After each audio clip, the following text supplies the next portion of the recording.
Hello, and welcome to the Future Christian Podcast, your source for insights and ideas into what it means to live as a follower of Jesus in the 21st century. At the Future Christian Podcast, we talk to pastors, authors, and other faith leaders for helpful advice and practical wisdom to help you and your community of faith walk boldly into the future. Here's your host, Lauren Richmond Jr. Welcome to the Future Christian Podcast. This is Lauren Richmond Jr., and I'm pleased to be joined by Jessie Cruickshank. Jessie is an ordained Foursquare minister and nationally recognized expert in the fields of discipleship, neuroeducation, and experiential education. She has spent over a decade applying neuroeducation research to discipleship, ministry training, experiential education, and organization development. She is a respected global leader in missiological thought and serves the body of Christ as a neuro-ecclesiologist, which we'll ask her more about here soon. Jessie is a church and denominational consultant and serves as the director of certification with the Future Church Company. She is the co-founder of 5Q, which focuses on training teams around Ephesians 4. She's the founder of Whoology, which seeks to equip all people to be disciple makers. Jessie holds a master's from Harvard in mind, brain, and education. She is a published academic, author, and serves on multiple boards internationally. You can follow her on Twitter and Instagram at YourBrainByJess. And a fun fact, Jessie lives in Colorado and is sort of a neighbor to me as we both reside in the Denver metro area. So let's welcome Jessie to the show. Hey, it's good to be here. Thanks for having me, Lauren. Thanks for being here. What else would you like our listeners to know about you? Oh, man. I have a lot of quirky hobbies. So I played roller derby. I trained MMA. I was a professional rock climber at, 13, 14, and 15. I start things, and then the Lord makes me hand them off and move on to start new things, which is always frustrating because the grass is always greener behind me. Mm-hmm. And I wish I could stay, but he keeps moving me. So I don't know. I'm just a quirky person. So there's a lot of interesting facts out there about me. Yeah, you need to share your roller derby nickname I heard from you last time. Yeah, so my name is JCDC, which stands for Jessie Cruickshank Dreamcrusher. And that was given to me by the staff at the wilderness ministry that I helped run. So the ministry staff that I led gave me the name Dreamcrusher. Dreamcrusher. And so then when I went into roller derby, I already had a name. Tell me more about that if you don't mind. Dreamcrusher, how did that work with the ministry setting? So I'm a Gen Xer, and I employed millennials, and they had lots of aspirations and thoughts and things that they wanted to do, and I would be like, okay, so if you want to do that, you're going to have to do A, B, C. How are you going to solve problem D? And I would unpack the reality of executing such an idea, and they decided I was a dream crusher. So, yeah, kind of a dream crusher, but kind of like a dream planner. But yes, I can sometimes, reality and like how to get there gets in the way of our fun ideas. Yeah, and I wanted them to actually realize their goals, which means you have to understand what it takes to accomplish something. So I heard it in a kid's movie. I can't remember which one, but a dream crusher saves you from your unrealistic goals. That's good. Yeah, that's helpful. What is talk a little bit about your spiritual journey and what that's looked like for you? Sure. I was raised in a Christian home, but my mother and my father had come to Christ as adults, and my mother had been a witch before in Wicca before she became a Christian. And so I gave my life to the Lord at the age of 3. So did my brother and my sister. I'm the middle child. And then I felt called to ministry at the age of 5. So you're in kindergarten, and people are, they ask you, well, what do you want to be when you grow up? And people are like, I'm a doctor, I want to be a firefighter, or whatever it is that they say. And I was like, I want to be a missionary. Wow. Yeah. Because in the church I had been to, we had these missionaries come from Indonesia, and they would climb rubber trees and tap rubber trees. And I was like, wait a minute, you can go to other countries and do amazing adventures for God. Like, I was all in on that. So I wanted to be a missionary when I grew up. unfortunately, I was in a church that didn't believe that God called women, that God called women. Yeah. And so that was crushed Mm-hmm. not by my parents. My parents were very supportive, but that was crushed by my Sunday school teachers and the youth group leaders.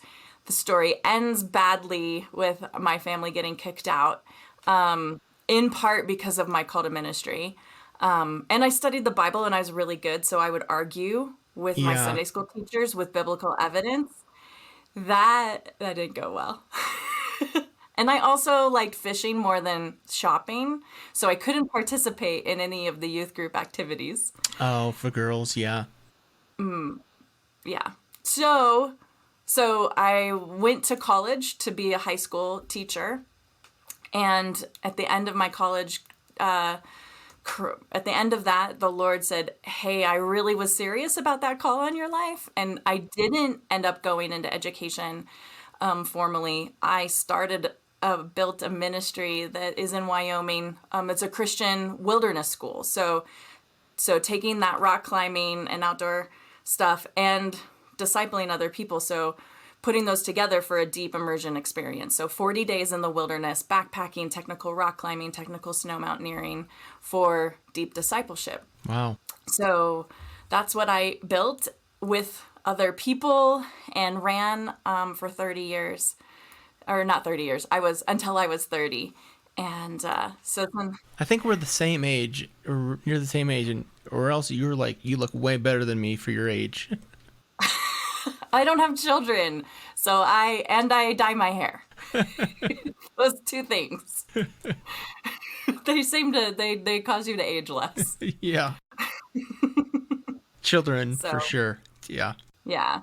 Yeah. So I've been serving in full-time ministry since I was 22 at this point in lots of different types of assignments. So now I'm coaching denominations and churches through Future Church Company with Will Mancini, Dave Rhodes, and Kelly Canwisher. And then I also started my own ministry called Whoology that is laser focused on equipping disciple makers and the emotional, relational journey of being a disciple maker. So it would partner with a discipleship curriculum, but it helps to teach people how to be a mentor. Cool. I'm curious. We kind of talked about this before we started recording, that we're kind of be a little bit off the cuff, off script here. You mentioned being a Dreamcrusher, and then I'm thinking back to your early formative years in church, where the church was kind of crushing your dream, your call. And I'm curious, how do you differentiate? What advice do you have for folks to differentiate between someone's this is literally a dream that needs to be quote unquote crushed, or I'm just in a context that is crushing my dreams unnecessarily? Well, so, the answer to both of those for me has been, what does God say? So for me, the anchor was, what did God say? And I didn't need other people to tell me the thing. Mm-hmm. And in fact, for them getting in the way, what I learned eventually was that they were opposing God by opposing what God had told me to do. So then, because what I see is both crushing other people's dreams inappropriately, but also then fighting. You can do those in your own strength. Those can be conversations that God isn't part of. So we can be trying to make our own thing happen as well, and we're missing God.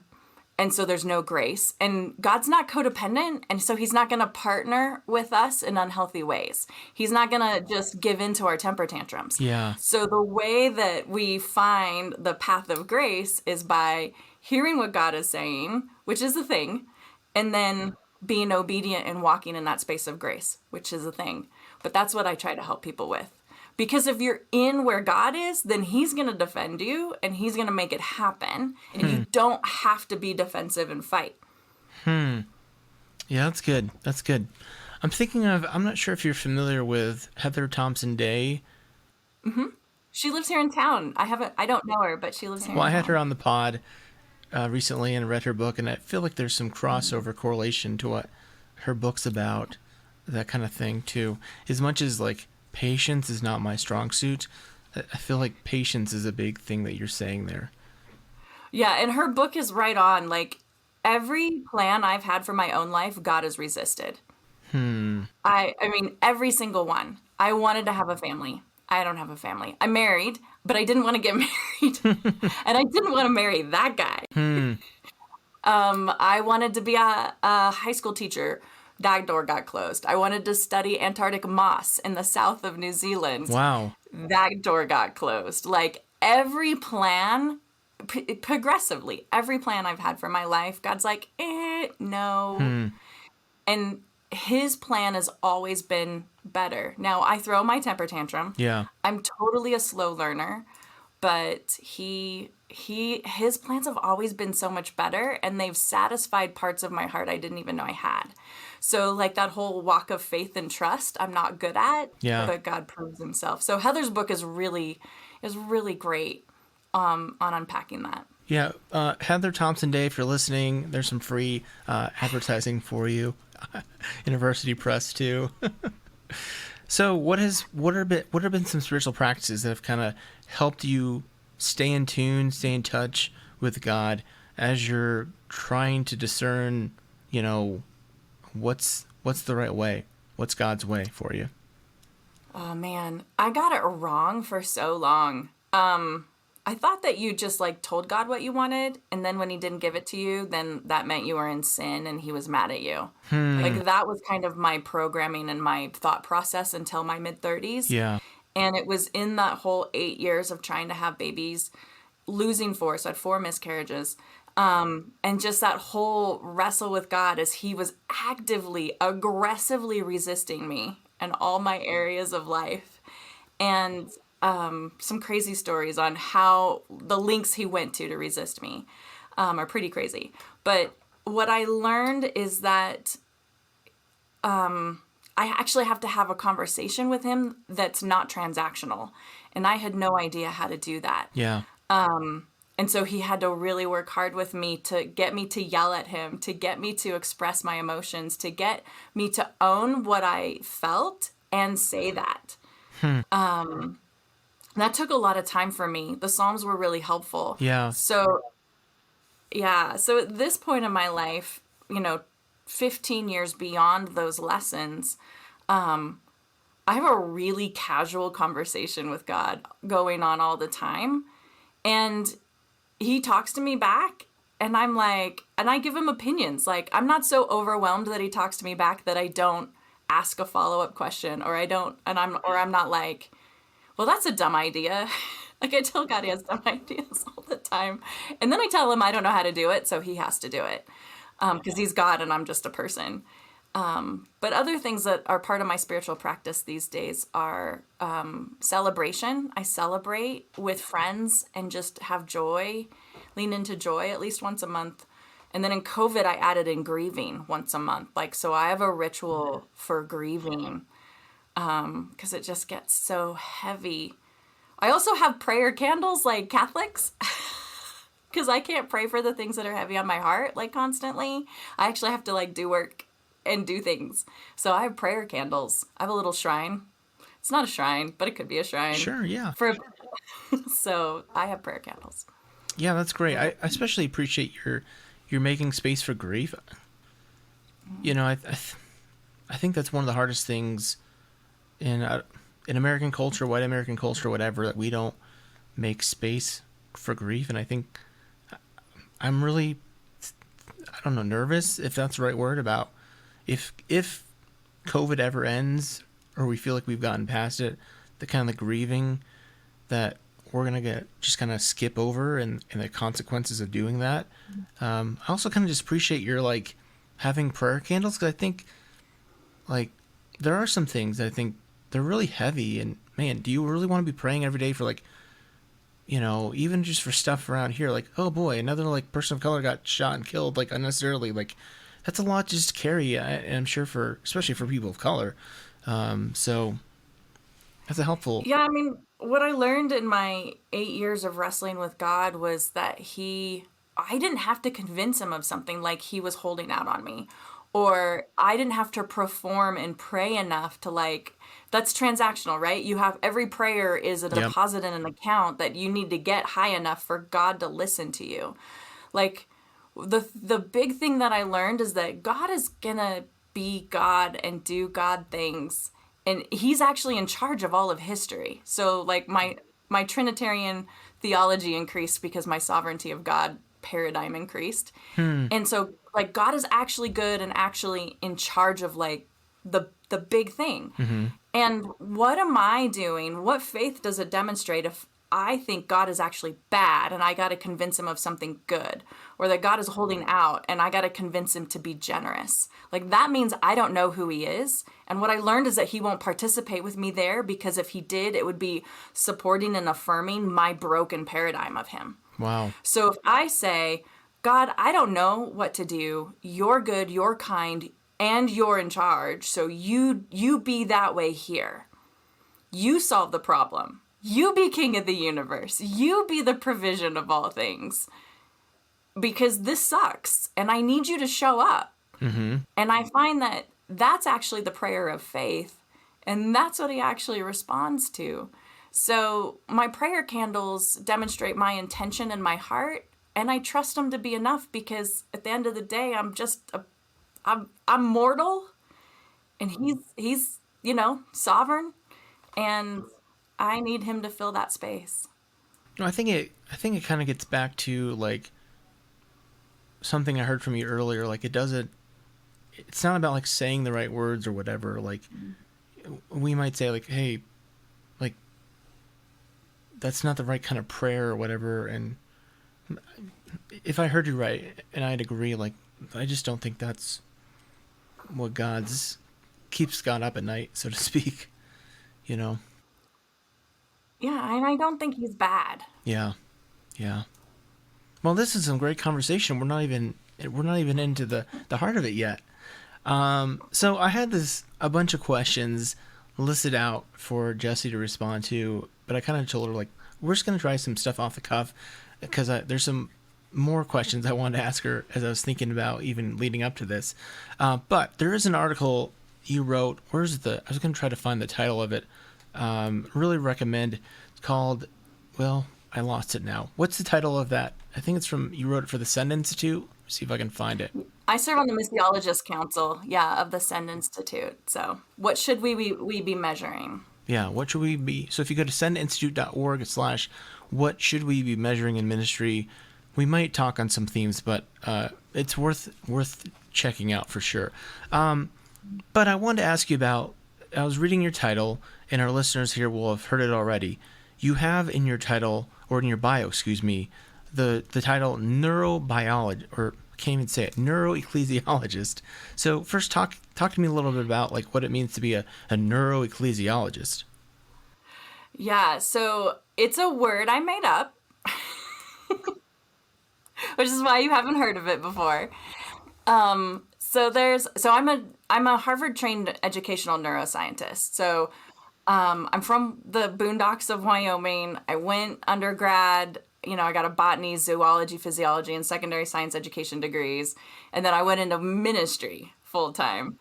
But I wanted to learn how to teach people well, because I wanted to teach them something once and have them remember with a high degree of accuracy, because it was a wilderness ministry. So like how to self-arrest with the ice axe, or how to tie into the rope.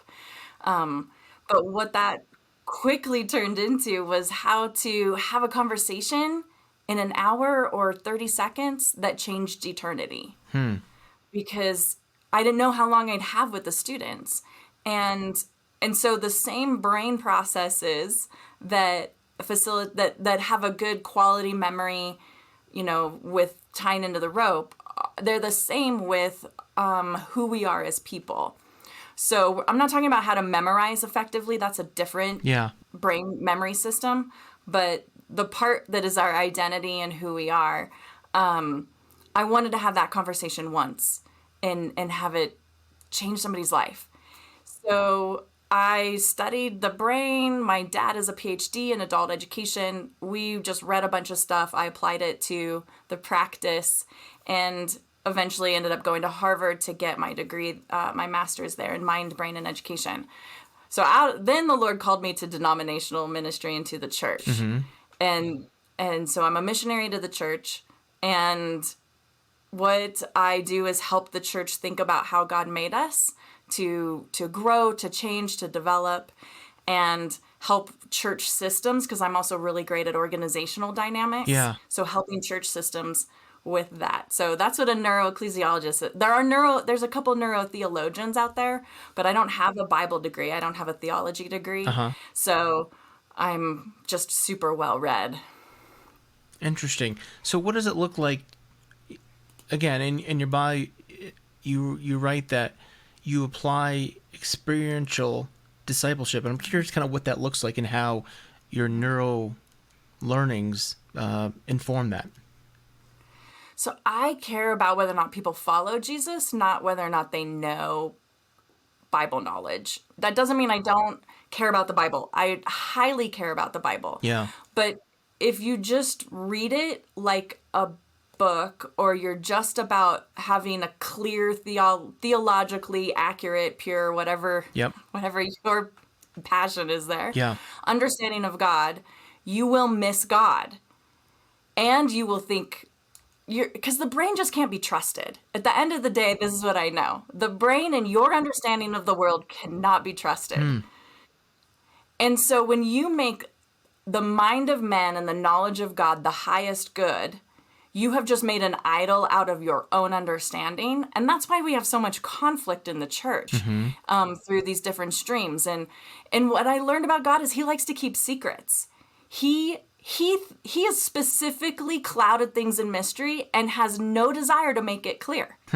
So why are we requiring clarity of one another when God has specifically clouded that? Like, that to me is completely absurd.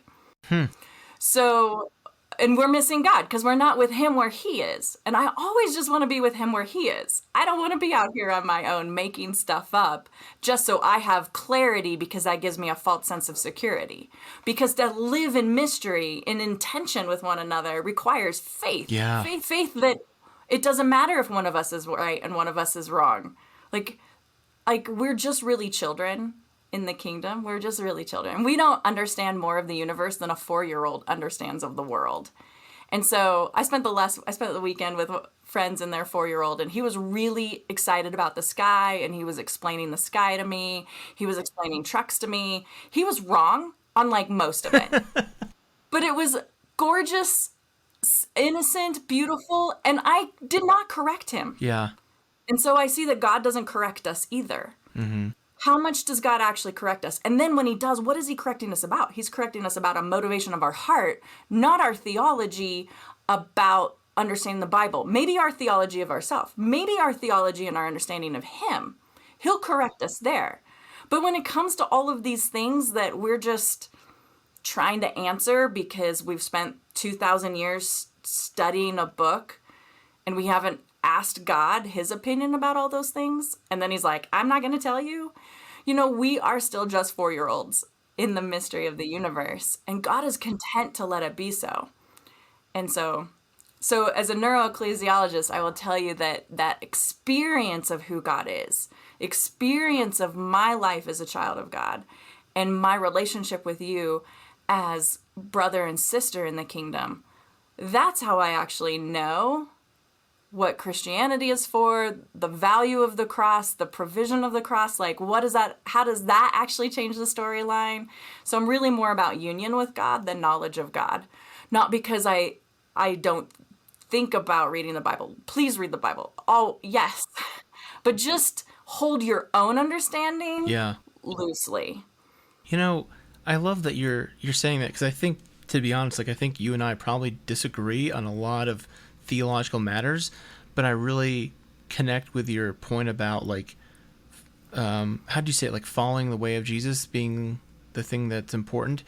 I'm curious what you think about for the last, what would we say, 500 years more, since going back to Luther, knowing and thinking the right thing has been at least in my perspective, the defining nature of what it means to be a Christian. Do you see this as being a sea change of less on, as we might say, orthodoxy versus orthopraxy? Right. So you've got orthodoxy, orthopathy, And when so that's that you have, that you love the same as God, right? Because you can take the knowledge of God. Yeah, orthopathy. It is. Yeah. So orthodoxy, orthopathy yield orthopraxy. Okay. So you can, what I see is people who have a knowledge of God but no love of God, and they become abusive. Yep. Yep. So that's why you need that orthopathy, right? And if you have the love of God but no understanding, you can't actually make a disciple. You may live as a disciple really well, but you can't make a disciple. And so what Jesus calls us to is that both and, right? Nobody ever gets out of anything. It's always all the things, and Jesus says, I will help you. So the orthopraxy, I do see this as a sea change because the Enlightenment and all of that and the disenchantment of faith. And I'm a Pentecostal charismatic neuroscientist. So I'm kind of a unique duck. You hold a lot in tension, right? I do, but I love it because, again, I want to be with God where he is, and he holds it all in tension. Yeah. So to me, that's my discipleship journey, is to love the way he loves, see the way he sees, speak with his tone, and then in his timing, like all of that coming together matters. And so I think as we have moved beyond truth as society into this place where it's so relative, it's so deconstructed, and you can't trust anybody, to me, the only thing that gets us through that, and the point of it, is to come back to that solid anchor, which is the thou I relationship of who do you say I am, and that's where I am found. I'm thinking about this. What's fresh in my mind was I just listened to episode 6 of the Mars Hill podcast. So some more free shout outs for some folks. And I'm thinking about, obviously, Driscoll's character was quite the character, and I think of someone who seemed to, at least from my perspective, elevate thinking the right thing over loving. And I'm also thinking about how they kind of, in that episode, kind of highlight the neo-reformed, I don't know what the word to be, like reformed theology has really taken root in, I'm not a reformed theologian, but in my experience with it really seems to be, there's a lot about like thinking the right thing. And I'm curious, like, do you think some of that is just reactionary to this kind of drifting or changing towards a more orthopathic or orthopraxis? No, because I think it's 500 years old and 500 years in the making. When you disenchant, when you take emotion out of your relationship with God. So in the Enlightenment, they wanted everything. It was enchanted before that, which meant it had magic, it had mystery, it had emotion. You had chivalry, right? That's a very passionate, way of thinking about the world, right? The Middle Ages were they were full of so much romanticism and mystery and dragons and fairies and all the things. And then the Enlightenment comes and we rediscover science, and I'm extremely pro-science. I have like 9 science degrees. Yeah. But you begin to measure things, and then you think the only thing that exists is what you measure. And it only exists as defined by how you measure it. Yeah. And then we started doing that to scripture, right? And that, theology is a science. It's a measuring of scripture, and you develop a hermeneutic. And look, have a good hermeneutic, please. But also understand that's a human development, a human constraint on scripture. Because Jesus didn't read with the same hermeneutic that you did. Paul didn't interpret the Old Testament in the same way you did, right? His hermeneutic would not survive most Reformed Bible theologies, seminaries. Paul would be a heretic in his process of understanding Scripture. And so we've got 500 years in the making of eliminating emotion, killing the heart, and therefore killing the soul, and making a person's understanding and therefore the purity of that the highest good. And I'm a brain scientist, and I can tell you that there's a part of your brain dedicated to lying to you. Wow. So making the brain and your understanding the highest good is really shaky, bad ground. Say that again for me. Making your... Making your brain and your understanding of things the highest good is extremely shaky ground. Because you're not created to grasp all of that. God made us in a way that we're dependent on an external truth. Yeah. Yeah. I'm just thinking just from a practical perspective, like the importance of like mentors. And I mean, that was another theme from episode 6 of the podcast, was a certain person was just like, hey, I don't need it. I don't need a mentor. I don't need a spiritual authority or, whatever. So that's really interesting. That's really interesting. There's a part of your brain, our brains, that are dedicated to lying to us. I mean, I can see there being negatives and positives to that, right? So it's your left temporal lobe. It's called the interpreter, and its role is to create a coherent narrative of your experience. Yeah. And so I can do an experiment, and I can make you do something. Like, this is what con artists kind of tap into, right? I can make you do an action or feel an emotion or something without your permission and without your knowledge.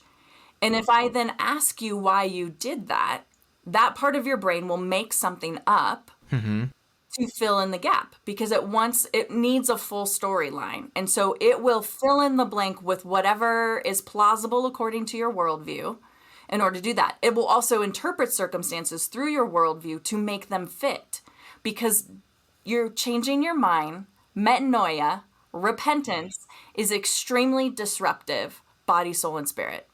And so your brain avoids it. Yeah. So let me ask... you have a part of your brain dedicated to making things up and lying to you in order to maintain your worldview. Let me ask this, because I hear you talking about...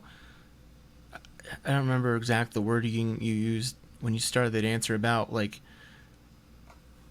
being externally influenced, I guess, is the general what you said. And I'm curious, like church can do that a lot.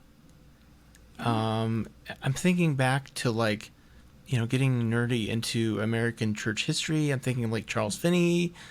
Obviously, Billy Graham did the kind of altar calls things. I mean, based on my reading of Charles Finney's kind of practices, he really tried to, I don't know what the word would be, manage it in a way, take advantage of ways to kind of influence people to make a decision. Like, knowing what we know about the brain, like, what do you think about that? So I use Jedi ninja tricks. I do, but it's one step away from being a con artist and a manipulator. And so when I teach them, I make everybody pinky swear before heaven, enforceable by the angels, that they'll use their powers for good, because you can use those for evil, and people do use those for evil. Yeah. But people are also, I can think of churches, I can think of church experiences that use those for evil. But then we all do it with the way that we architect, the music list on a Sunday morning. That's meant to create an emotional arc. Right. Is that manipulation? Well, I mean, someone may think so, and someone may not think so. So my practice is to always pull back the curtain, always explain what I'm doing, have a high transparency, full transparency in the journey that I'm trying to help people walk on. And then transformation only happens in the conscious mind. So there's a place where you have to leave the gap for someone to say no and to someone to walk away, and have no shame in that. If you're shaming a person's negative choice, then you are manipulating. If you shame them not following you, you're being manipulative. That's good. That's helpful. Yeah.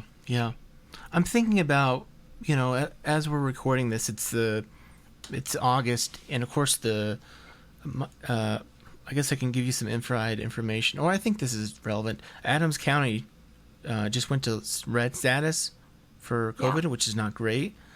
My wife's hospital, I guess they're at yellow. And I'm thinking about, obviously, the vaccine debate has become a huge conversation, and I'm seeing a lot of like logical arguments, shaming, and to me, it's just like that's not helpful. And I think we can kind of do the same thing in church, where it's, hey, following Jesus. I mean, I was a child of the '90s where like Josh McDowell and what was it, Lee Strobel and all that kind of apologetics was like, let's just build a logical case, and people like, oh, of course, this is the most logical thing to do, follow the way of Jesus. And then of course a big part of the '90s was also shaming. Like, I imagine you'd agree, like those are not helpful ways to really bring metanoia, to bring change. And what does that look like to? I like the way you say it, like leave gap. Yeah. I'll leave that for another question. Answer that one first. So these are all connected. And it's all explained in Genesis 2 and 3. So Genesis 2, God says you need each other. Incomplete or single is not enough. And I don't mean single as like not married, but like solitary, solo. I mean, even God exists in community, right? People have written about that. Love so much of that theology there, and therefore we're created for community. Mm-hmm. So what you have then is you have a couple people, you have community in the garden, and they have not eaten of the tree of knowledge of good and evil, which means they don't know the difference between the knowledge of good and evil. Mm-hmm. They don't know the difference between right and wrong. Mm-hmm. And that's the garden state, right? That's original glory. But then the serpent says, and that temptation and that lie and that con that, that gets Eve to eat, and now they've experienced the difference between right and wrong, and the knowledge of what's sin and what's righteousness. And the very first fruit of that is shame. So we continue to play this out.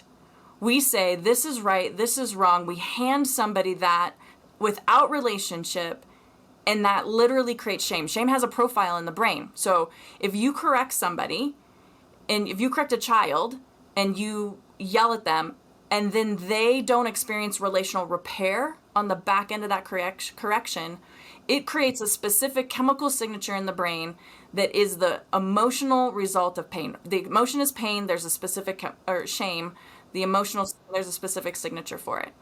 But if you correct them and then you bring relational repair to it, what they learn is a conviction. And so they learn it's the action that's not good, not that it's them that's not good. Because I correct you, you experience shame, you say, I am not good. I have to repair that to say, no, you're good. It's the action that's not good. And that is a different chemical signature.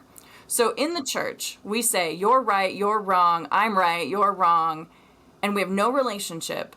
We are creating shame. And shame can never create metanoia. Yeah. Shame is the tool of the enemy, right? So shame is never a tool of God. Let's just say that one more time. Shame is never a tool of God. Shame is never a tool of God because he never corrects us outside of relational repair and relationship. So when we disciple people by handing them, this is what's right, this is what's wrong, this is what's sin, this is what's righteousness, and we are in deep, abiding relationship with them and in deep, abiding relationship with God, the fruit is shame. The fruit, according to Paul, is death, because we're just handing people the law.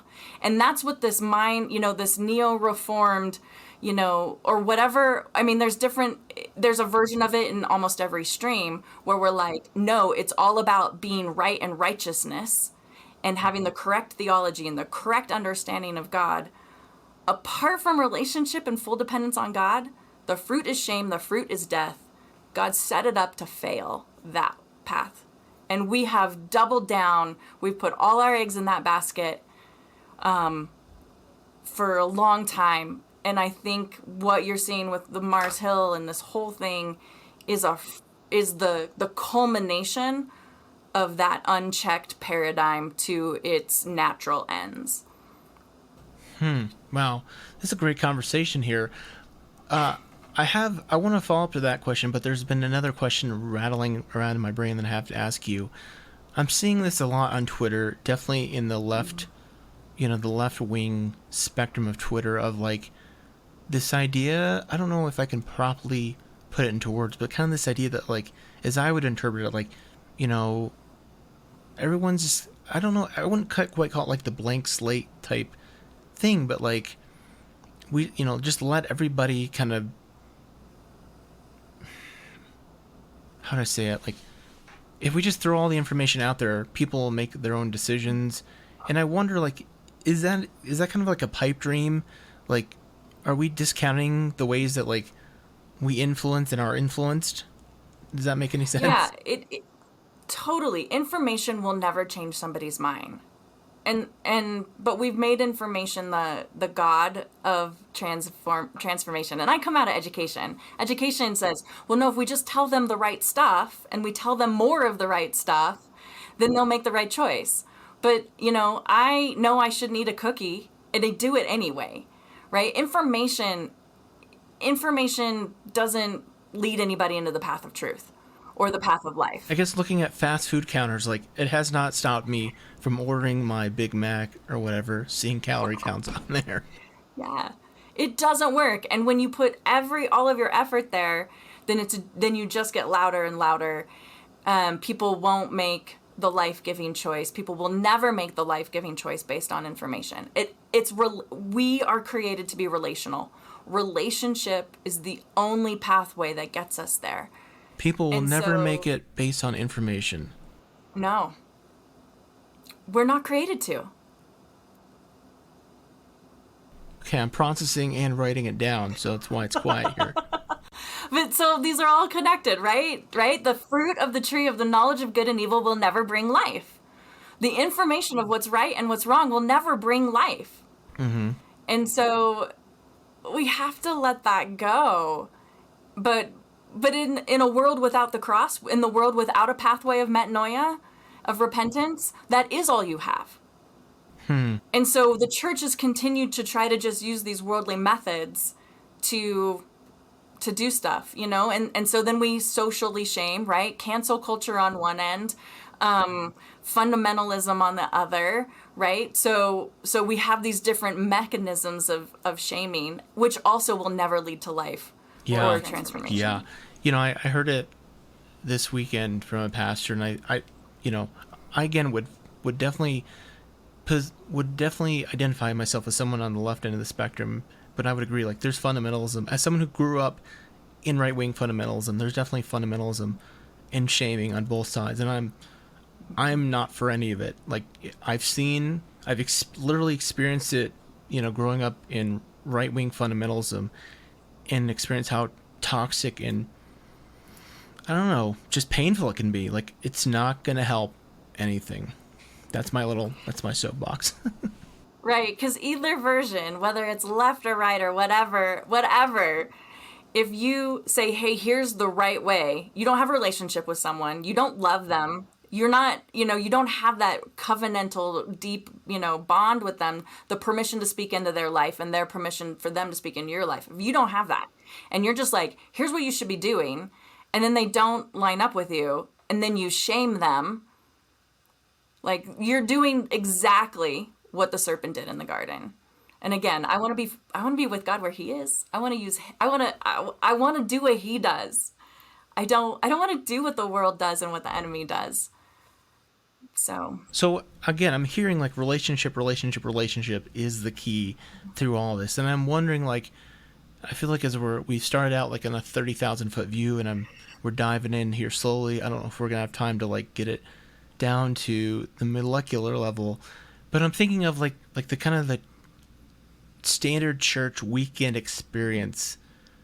How does that help or hinder, this process? What about Sunday morning is pro this or helps build a relationship, and what is it just, like, kind of antithetical? Should we maybe stop doing or reconsider? Yeah, I mean, the part where we gather and we're with one another obviously can build relationship. It can. It doesn't always, right? So false sense of community you get from a large crowd or, on one end. And then, I love my husband's super introverted. And so he would prefer liturgical. I don't have to talk to anybody. I can pass the peace because I can remember that and it's not someone's name, like he'll find value in that. But at the end of the day, we need to know and be known by one another. And so whatever helps facilitate that, right? I don't want my church experience to be like the grocery store where I go, I get fed, I pick what I want, I say hi to people and I'm friendly and I leave, right? Mm-hmm. I think the community we have at church should be different than the grocery store. Because so it depends on I love the different models and methods. Mm-hmm. But if you have a culture and environment that says how we are with one another is what matters most, and building those relationships and dynamics, union with God, covenant with one another, then you can do that whatever methods you want. But you can also have all those methods and not that atmosphere, not that culture. And what you're actually doing is you're giving people a placebo. Yeah. They think they have the thing, but they don't have the thing. So if I'm hearing you then, really whatever kind of method or context we're inviting people in, it needs to be ultimately about inviting people into deeper relationship with one another. And I imagine as part of that with God. Yeah? Yeah. Yes. Yes. Well, because maybe finally catching on. No, you're doing great. Like these are all the things, right? All of the pains and the problems. And we always want to solve them practically, but we have to solve them. If we're really going to make a difference, we have to solve them at the root. And that is, what has God actually called us to do? And if he's not called us to have enough information to pass the test, there's not a test to get into heaven. Yeah. But what there is did I know you? Which means, did I allow myself to be known by God? Was I intimate with God? And then how did you treat other people? Those are the questions that are asked. Not the knowledge of God questions as far as like pure theology. This is kind of me processing here for a little bit, but I'm just thinking, like, as a pastor, I'll say this, like, I hate sitting in the pews. I hate it. And I'm in a context right now where I'm sitting in the pews and I hate it. But I'm wondering, like, maybe that's like part of it. Like, it's hard to kind of build a relationship in the pews on a Sunday morning. And maybe that's one of the, I don't know, what do you think? Is that one of the biggest maybe detriments of whatever we want to call like the modern worship experience, is that it can often be seen as like that's the thing you need to do to be Christian, like show up, be in the pews, and you're good? Yeah, I mean, that also comes out to us from the Reformation, right? So that teaching that disciples are made when the word, the Bible, is appropriately mediated. Yeah, it's good. And when you've made that is 100% wrong. Biologically, neurobiologically, biblically, like that statement is 100% wrong. But we've designed everything around that. Now, I love like what Charles Wesley did, where he had pews that would flip. So he would teach a concept, then they would flip into little small groups in the church, right? So now we're having a small group discussion. Okay, flip it back. We're going to bring it back, and you could do a rhythm of that and go through 3 points and get a depth of both transformation in understanding as well as relationship building in a church environment, in a Sunday gathering. It's just on how you roll that out. And so people have been innovative and tapped into how we actually transform.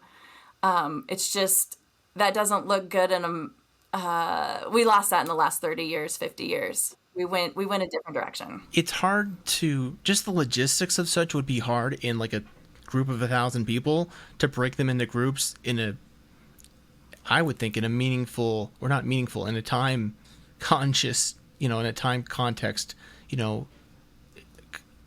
within the bounds of what you're working with the time. But I love that, if I'm hearing you right, that general idea of like, I've I was trying to do that, and I think that would be a great idea of like, having a message, but then like inviting conversation afterwards, whether it's part of the formal gathering, whatever, to say like, hey, what do y'all think? Let's talk about it. Yeah, but I've done it with groups of thousands. You just have people, okay, turn to each other. You've got 5 minutes, find groups of twos and threes, discuss this question or share this thing. Mm-hmm. And then you just put like a counter, like the worship team has the count, the countdown, and then you bring it back. So it doesn't matter if it's 20, it doesn't matter if it's 2,000. I'm confident as a facilitator in my ability to bring them back. And that's all that matters, but it totally scales. It totally is doable. Well, that's good to know. That's good to know.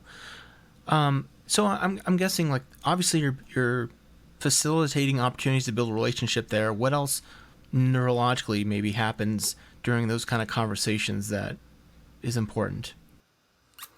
Gosh, I mean, so much. That would take a whole other conversation. Fair enough. To unpack, like, but just understanding the pathways of how we actually change don't include having the right information.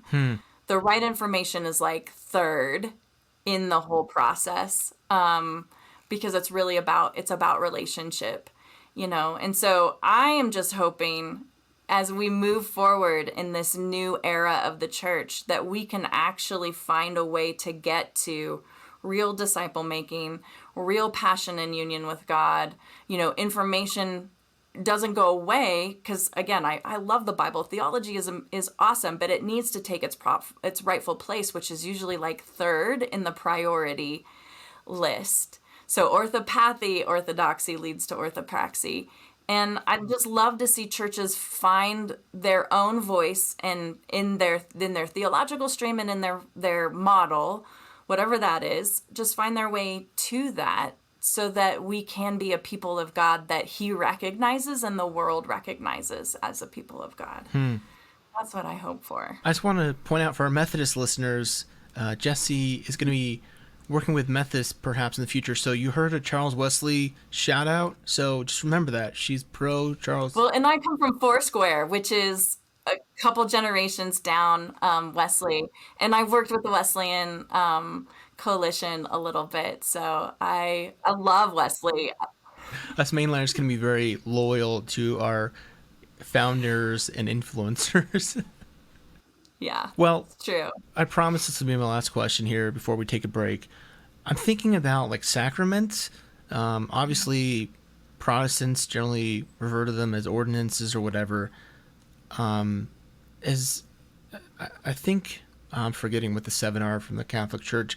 Is preaching considered a sacrament in the Catholic Church? Gosh, I don't know.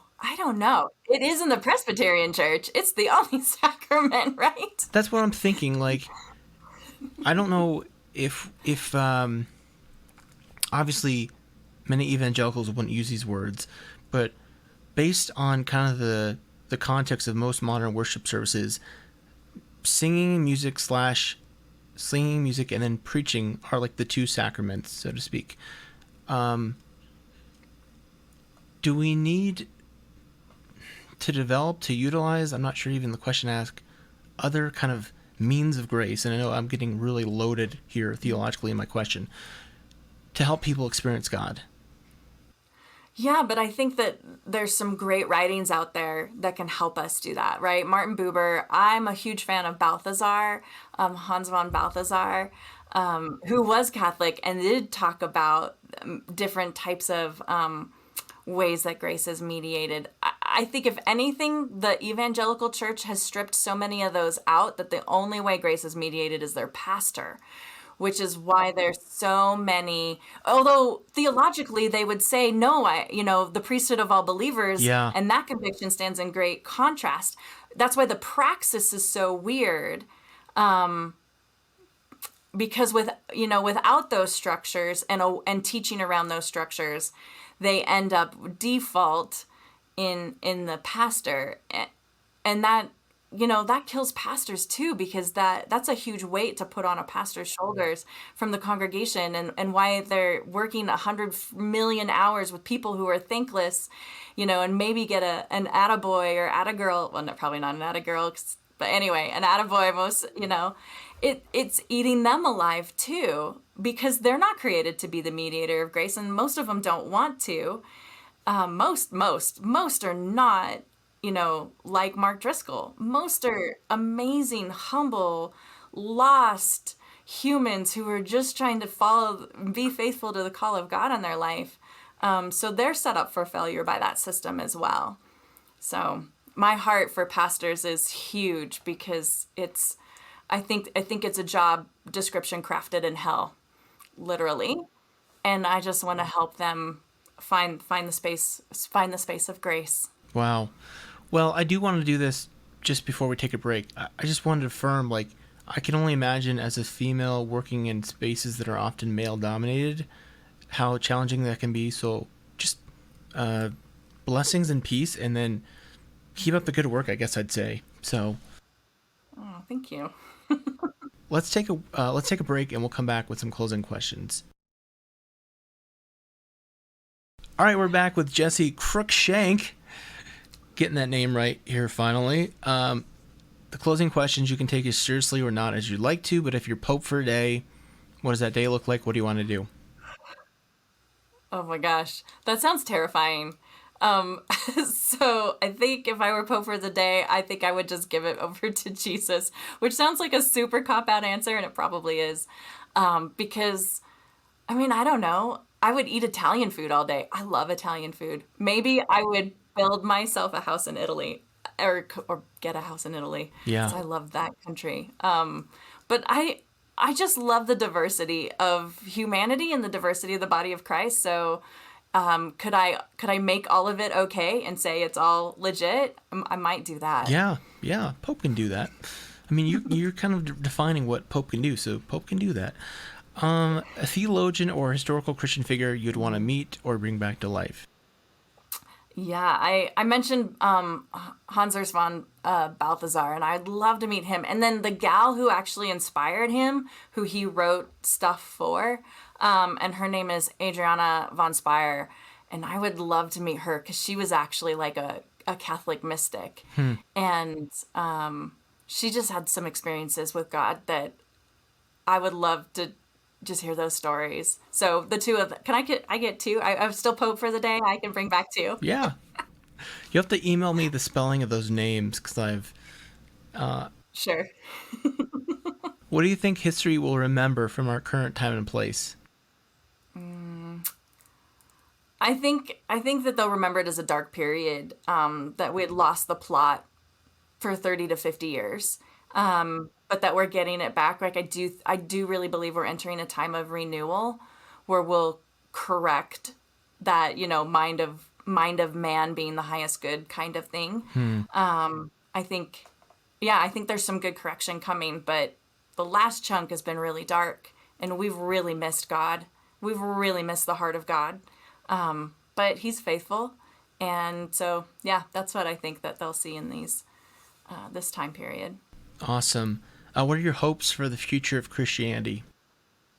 Oh man, that we partner well with that, and as many people join that as possible. To me, the worst thing that could happen would be that we try to keep alive something Jesus is letting die, right? So to me, that makes a Frankenstein, and the monster kills things. It doesn't mean to, but it just does. So the actual monster is Dr. Frankenstein, the one who played God and tried to keep things alive that were dying and dead. And I would hope that we aren't that. So keeping alive what Jesus is trying to let die? Yeah. So good.